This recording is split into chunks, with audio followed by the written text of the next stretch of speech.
Well, welcome to Let's Talk News, everybody. And you are in for a fantastic treat because my guest, Michelle Esquenazi, the bail bond queen, is with us tonight. And she is going to talk to us about what has been going on with all of these crazy crimes that have been being committed by people with a rap sheet a mile long. Welcome, Michelle.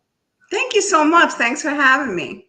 Oh, thank you for coming on my little podcast. And it is a little podcast, but we have really great people who ask really great questions. And hopefully the audience will start to build up. And you might remember, you've seen Michelle, I know you all have on Fox and on so many other shows talking about bail and bail reform. But before we get started, Michelle, can we take a moment of silence, please, for the officers that were shot and killed in Pennsylvania and the two that are surviving? Mm-hmm. Our prayers are with them and their families. Yeah. Just a horrible, horrible situation. So Debbie Lebedo is with us. Debbie is our in-house comedian, and she says, first of all, let's celebrate the fact that Jimmy Kimmel is now off the air. Yippee. Well, he said he was going to try and shove it up the ass of Disney, and look they shoved it up his ass. Do you know what's so funny? I just put up a post about that. I was like, sometimes you just have to shut up. Yes. You know what I mean? His wife must be so pissed at him. Yeah. Like you just shut off the money train just because you just couldn't control yourself. It's just remarkable to me how people are, they're so self-important that they feel that they have to comment on everything and to their own detriment. It's crazy. Mm-hmm. It's like they're like children. They really are. Okay, absolutely. Angela Rick is with us. Lucille Chavone is our OG. Michelle, say hello to Lucille. Hey, Lucille. How are you? There's Susan. That's Debbie Lebedo's other pal, and Francine is with us. We get a buildup of people here today. I love my Brooklyn girl names: Francine, Lucille. I feel like I'm hanging out. You are. You're hanging out with the best crew ever. This is a real conservative crew. And as I said, very intelligent, very in the know. So everybody, if you have comments or questions for Michelle, definitely I need you to post them up here. Michelle will answer them for you. But Michelle, maybe just give us a little background about absolutely 100%. What you do, what's going on with the National Bail Association. Okay, well, a little bit about me. I've been in the bail bond business for 30 years. I'm the president of the New York State Bail Association, and I'm the president of the National Association of Bail Agents. And we advocate and have been, and you certainly know that, and you've helped us for many years, for secured bail policies. We want to make sure that legislators are not simply just letting offenders go without any sort of accountability back into communities. And, I often will tell legislators that when you remove mom and dad and auntie and uncle and grandma and grandpa from the release policy, you're really doing a tremendous disservice to your constituents, which are essentially the ones that put you in that position to begin with. But a lot of the time, they don't really care. Like in the state of New York, they really didn't care because it was so well funded by George Soros and company. And that's what happened. They really just didn't care about the victim pileup that was about to ensue. And that's essentially what happened. So tell us a little bit about it. First, you got to say hello to my mommy. This is my mommy. Hi, Mama.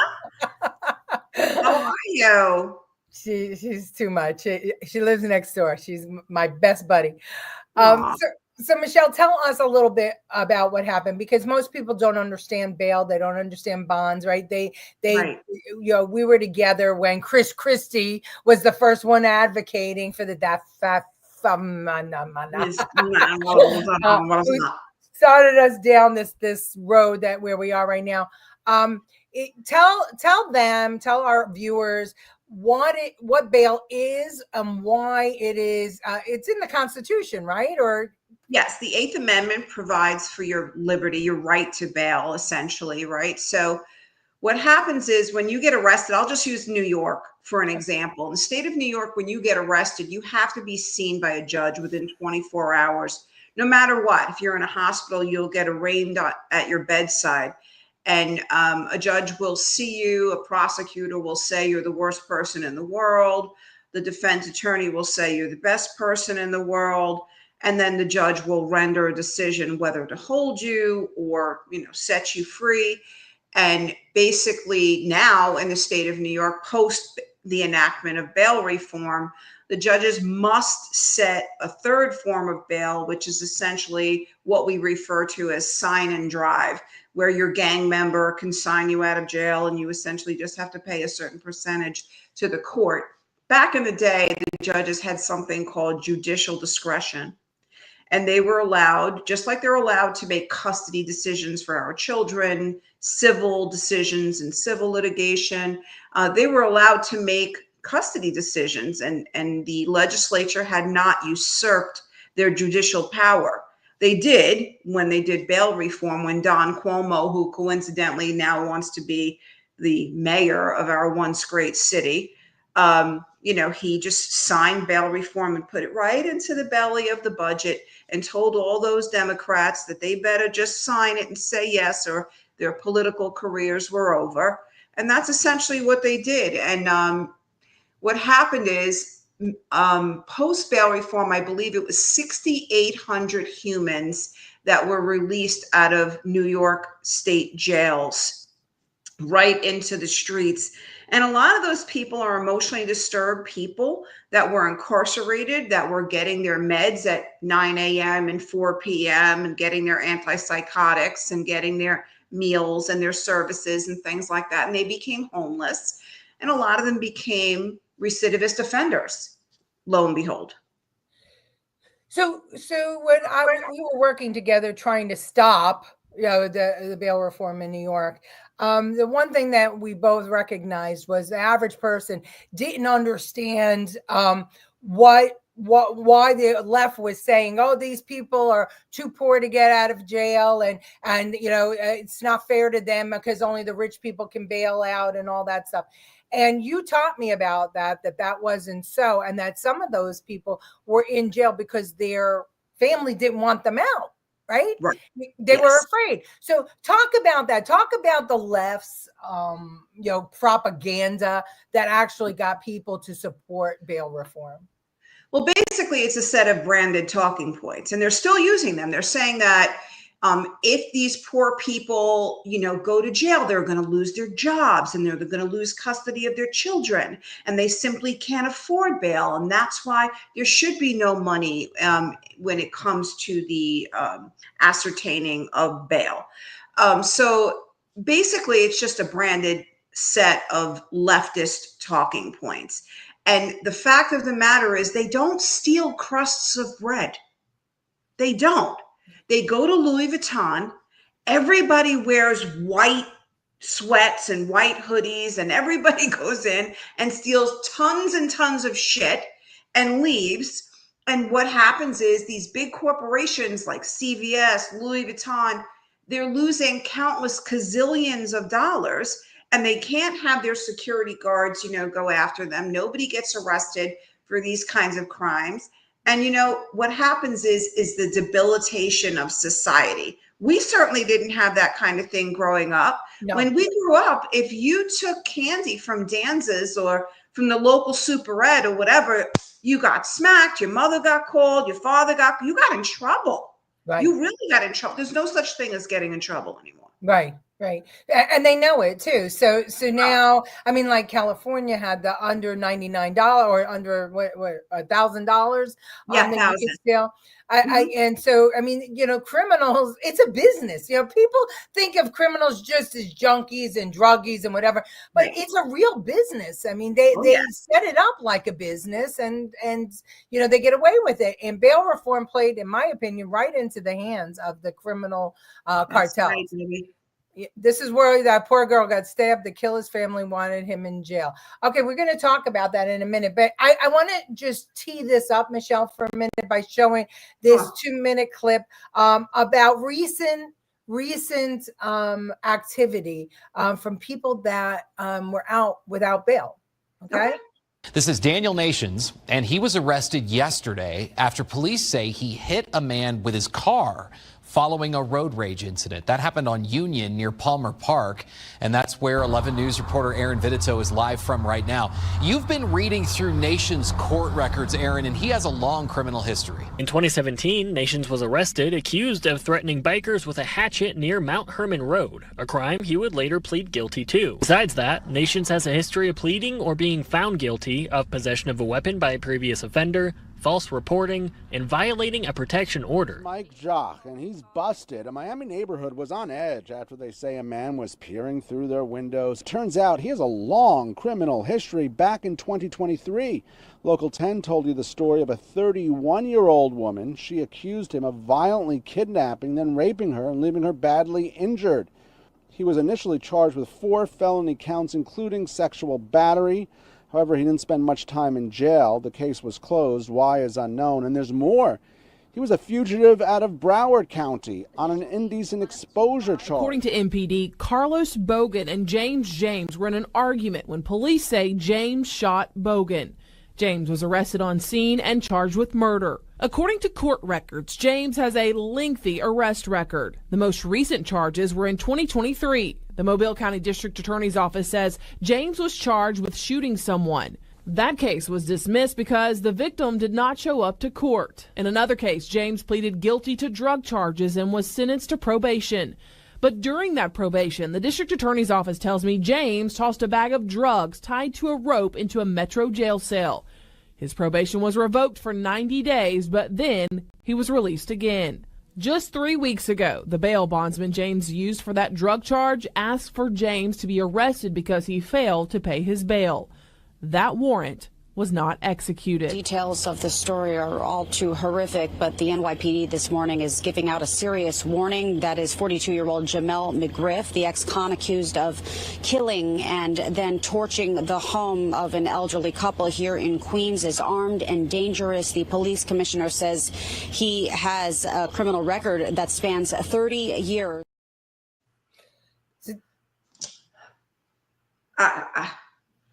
I'm just like, does it ever only the last couple of months? And that was just, there was only 4 because I didn't want to make the clip too long. So this is what's happening. I mean, they don't have bail, right? Except for that one that did have bail, and he didn't pay his bail, and they didn't execute the warrant.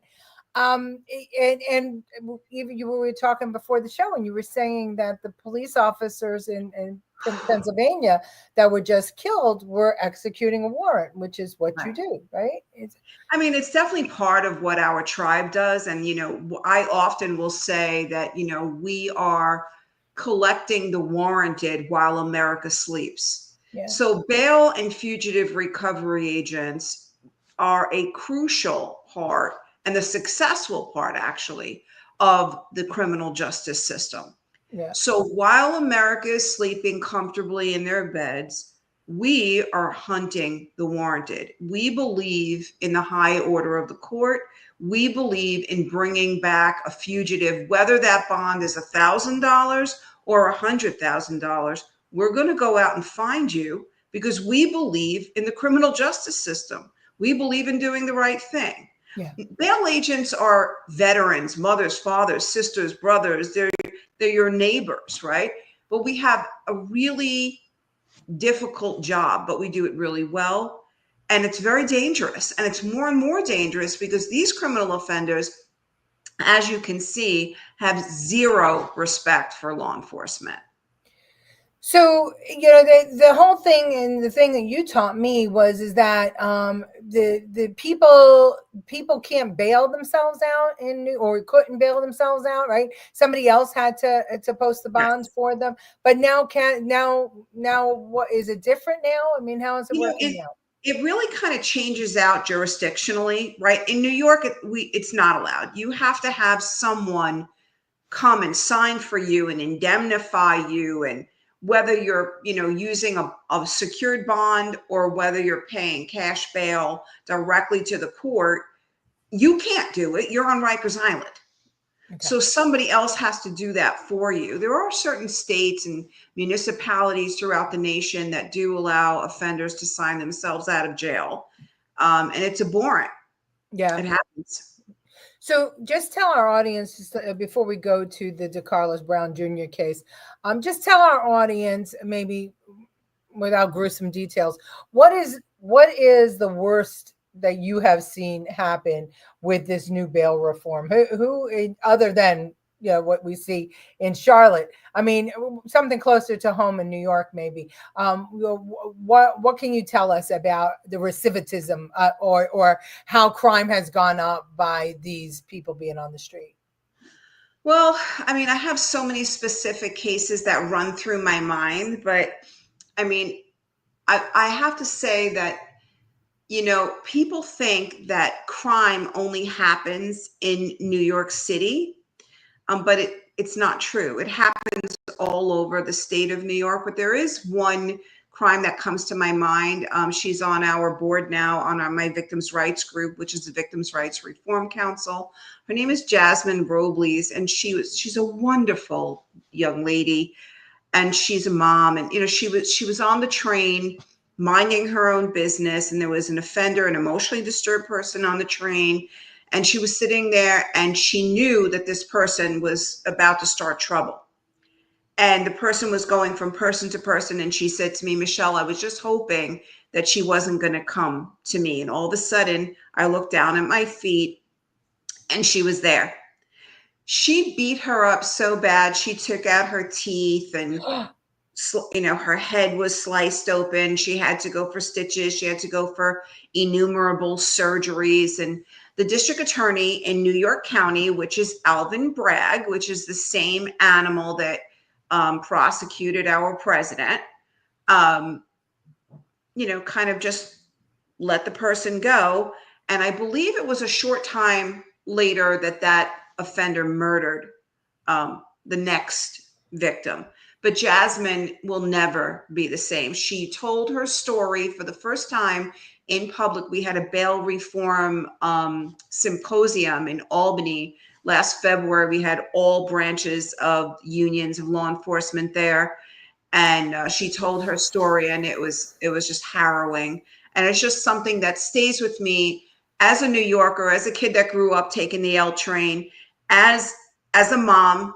My younger daughter still takes the train. I find it terrifying. Yeah.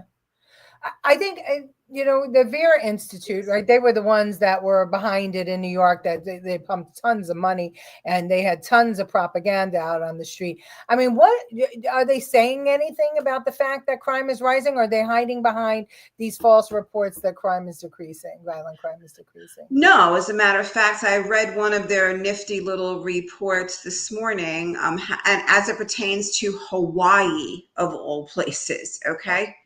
And you would think that Hawaii, aloha, it's beautiful there. They don't have the crime that we have. Well, that's a crock, because yes, they do. And the Vera Institute, Soros and Company, the John Arnold Foundation, all of these entities that are funded in the, gazillions, are promoting bail reform in places you would never even imagine.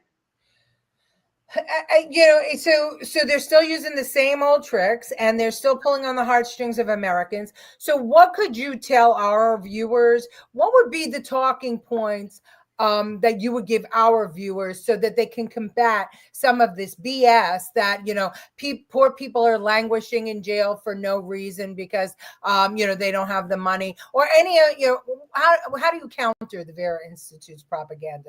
Arm them with some information. I mean, I'm not sure that you can counter their narrative, because they are so well organized. They're like a well-oiled machine. What I would say to your viewers is contact, email, call, get involved with, show up at their events, your federal and state leaders, your senators, your representatives. Get to know who they are. Even your county commissioners are really looking to one day be your state senators, right? Get involved with them, show them that and that you're interested in, that you don't want this bail reform in your community. And if you want to know more, just look us up at the National Association of Bail Agents. I'll come and speak to them. I'll get on a call. I do this all day long. I just got off a congressional call right before this interview. I'm all about it, so, but I think it's incumbent upon all of us as voters to know who we're voting for. Ask, are you one of those bail reform supporters? Because there are some rhino Republicans that are bail reform. Yeah, there are. So make sure that they're not on the bail reform train. And if they are, please don't vote for them. Vote for the other guy. Do you think there's anything that could be done to repeal it? Well, I think that President Donald Trump is a New Yorker. He's a smart kid from Queens. I'm a kid from Brooklyn. And I think what he said the other day, even though he refers to it as cashless bail, like I always say, if he called it a green shoe, I'd call it a green shoe. I don't really care. You know what I mean? Yep. So he pointed out, he's calling it cashless bail policies. We're going along with what he said. What people don't know is that there is a ton of federal money that goes to the states that is supposed to be used, for example, for police officers, for their vests, for better vehicles, for programs. And what they're doing is they're taking this money and they're creating these huge bureaucracies called pretrial release entities, right? They have all different nifty kind of names. In some parts of the United States, it's called community corrections. So they're using federal grant money to release criminal offenders. And these individuals have great salaries, but they have no power of arrest. They're not monitoring these individuals in society. Right. So we are encouraging the administration to shut off the federal funding, and that should help quite a bit. Oh, so that's great. So we can all write to our Congress members too and say, shut it off. Vote with Trump, especially, those who are living in blue areas across the city. All right. Debbie says one girl on the news said when asked what was her profession as she left Saks Fifth Avenue, she said she's a professional booster. Oh, yeah. That's fantastic. What do these officials think they will get with this bail reform issue? That's a good question. Why do you think that they bought into it lock, stock, and barrel, Michelle? I mean, what is it? I don't really think they cared. I mean, I just think it had to do with political money. It was who had the most money, right? I mean, we went to the Cuomo administration and we said, it wasn't just us. It wasn't just the bail industry. It was the police, it was corrections, it was the clerks, it was the district attorneys associations. And they said, and we all said, we lobbied together as these massive groups. And we said, oh, whoa, hold on a second there, Sailor. If you're going to do this, roll it out slow. Poco a poco. Don't do this to New Yorkers. I mean, this is insane. Yeah. You're going to create a huge crime victim pool. So Don Cuomo rolled it out on 1/1/20. Do you know that he had to amend it on 4/1/20 was the first amendment to bail reform because they precluded judges from setting bail on vehicular homicide cases and many other cases. And there was a gentleman named Victor Maldonado, and his son was the first one killed post bail reform in New York on a vehicular homicide case. And the guy was let out, went in, got right out. And they had to put in some amendments because at that time, Cuomo was doing his COVID shows. All right. And the Emmy Award for. Yes. And the reporters were going, Governor, Cuomo, bail reform, COVID, bail reform. And he was like, this has to stop. And he made a few amendments and he kind of thought it would go away, but it did never go away. I remember in the beginning, he was against it, wasn't he? He was resisting it in the beginning of when we were first lobbying up there. He said he wasn't going to sign it and he wasn't going to do it. But then I guess he tested it and it tested with his very left voters.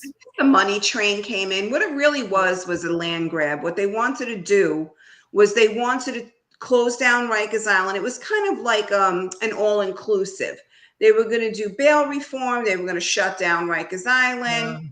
Yeah. And then they were going to, just coincidentally, they were going to steal the land from Rikers Island, and they were going to build hotels, and they were going to make a new stadium. Right. And then coincidentally, Jay-Z was a proponent of bail reform because it was going to be his stadium. I mean, 1 and 1 is still 2 in America, so that's what ended up happening. It was the big money. It was the land grab. Yeah, I remember that.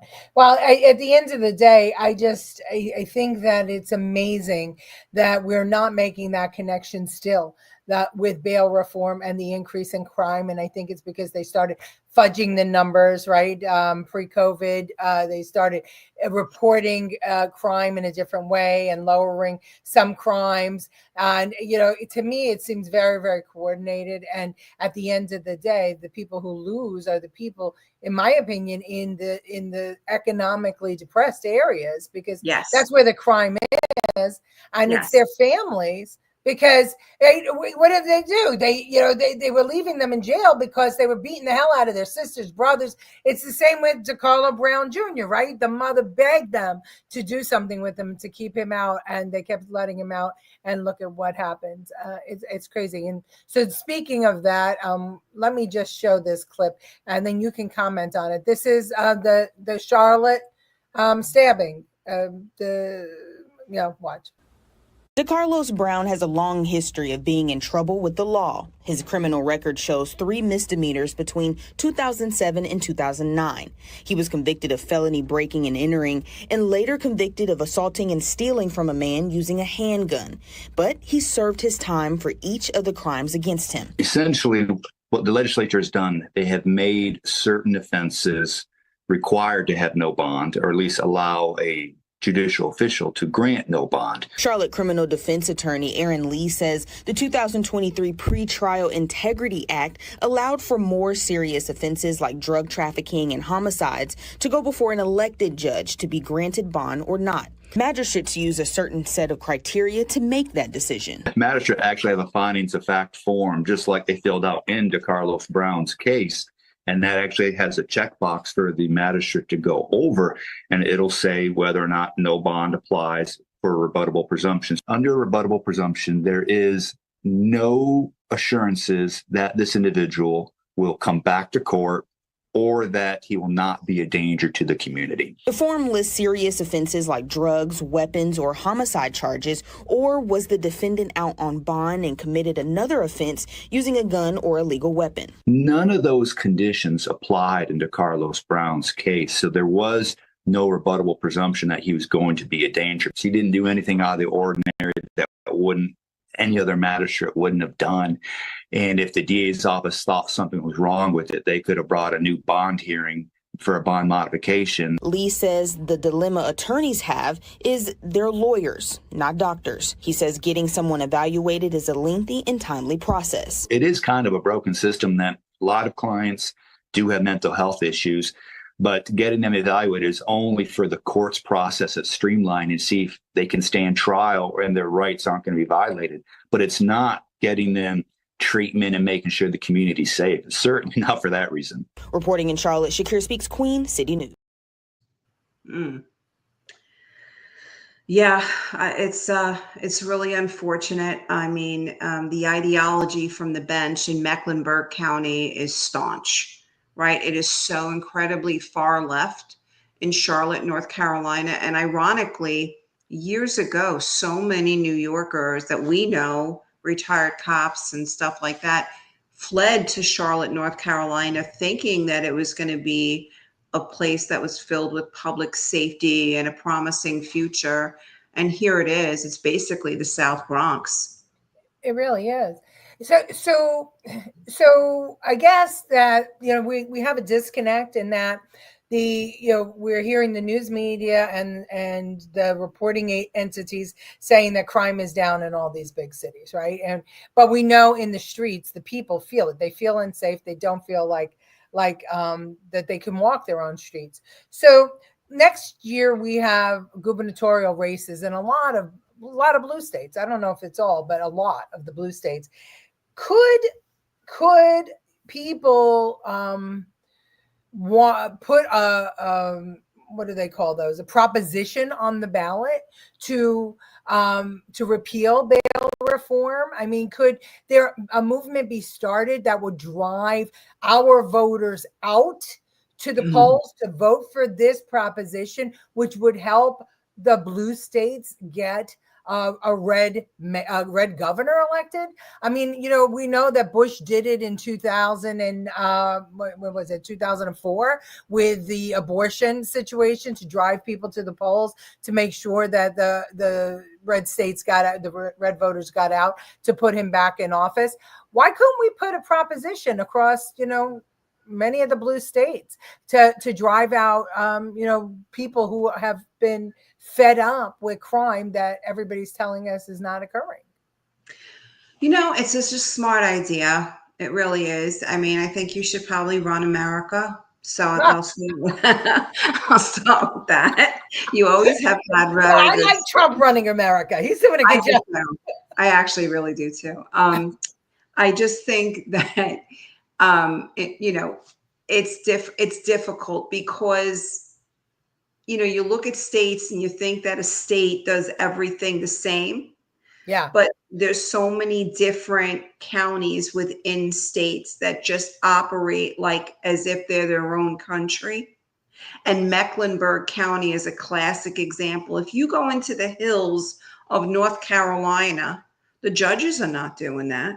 Yeah. There's no way that they're doing that. They're doing it in Mecklenburg County because they've gotten away with it. And you know what? There wasn't a beautiful little young Ukrainian girl that got stabbed in public up until now. So now the cat's out of the bag. Right. So now we're going to see what happens. I do believe that every judicial officer that acts in this way, that promotes their ideology from the bench, I do believe that every family, every crime victim should be filing a canons of ethics violation complaint against that judge, because judges have to swear to the canons of ethics. They're not allowed historically in any part of the United States to prophesize their political ideology in judicial decision making. So when they do, there could be, and there should be, a canons of ethics violation complaint, which would get sent up the ladder to, in New York State, it would be the appellate division and various other judicial regulatory boards that could possibly get some of these judges off of the bench. That's a fantastic idea. And Colleen is very appreciative of the fact that you know how bad Mecklenburg County is. Oh, it's terrible.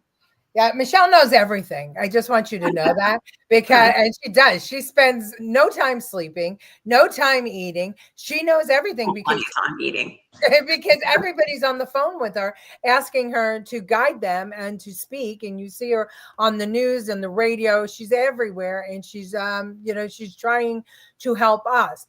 So, Michelle, how can they help you? What would you say, other than speaking to local elected officials about repealing bail reform? What else can they do to help you and your organization? Just support us. We have membership. It's only $50 a year. Please visit our website at the National Association of Bail Agents.org. We operate as a nonprofit, and what we do is we travel around the United States and we educate on this very subject. Okay, so I'm going to put that right in the comments here. Everybody, give a couple of shekels because you never know. You don't know when you're going to be up against it. I think that the biggest problem that we has had historically with trying to stop bail reform was that, people didn't understand it, because most of the people in America do not see the inside of a courtroom as criminals, or have their family members see the inside of a courtroom as criminals. And the ones that do see it often, right? Because that's how it works. A small percentage of people commit the majority of the crime because they do it over and over and over again. So give a couple of bucks so that we can get the message out, because that's the biggest thing. I mean, you have Soros's money undermining America, and we'll never be able to fight that. We don't have Hollywood. We don't have that kind of money. We don't take money from Iran and Iraq and foreign entities that want to undermine us, but the left does. So, right. Yeah, I'll Well, talk thank to God we have you. I will not. I will talk to my Lincoln County Republican women about making this an issue. That's great. I think that's, yeah. And call Michelle. I mean, contact her for the bail agents organization, and she'll talk. If she can't, come out, she'll get on a call. She'll get on a Zoom. Yes. She'll talk. She'll let you know, and she knows everything. She really does. Thank you. This is where it's great stuff. Okay, Michelle, I'm going to let you wrap it up. We went a little long, but what else do you have to say? I just want to say that thank you so much, because before bail reform became a kitchen table topic, which it is now, you were in front of it. You led the way. You and I went to Albany together. You helped me put together, back in those days, we did slideshows. I don't know if you remember that. I remember. We did slideshows. So you have always been in front of this issue. So I just want to pay homage to you, and God bless you for your incredible commitment to what is good, what is right, what is fair, and what is wholly American. So thank you so much. It's, I believe God puts like-minded people together, and though our show is small, it's pretty mighty. It does get out there, and the people that are here with us tonight, Michelle, are like-minded people, and a lot of them are strong women, definitely strong men. So it's always been my pleasure to know you, and you taught me so much about this issue and what needs to happen to keep America safe. So I'm with you, you know that. Thank you. And we're going to see you tomorrow night, everybody. Thank you, Michelle, for taking time out to talk to us. And tomorrow night, let's see what the news of the day is then. So until then, let's talk news. Thank you so much.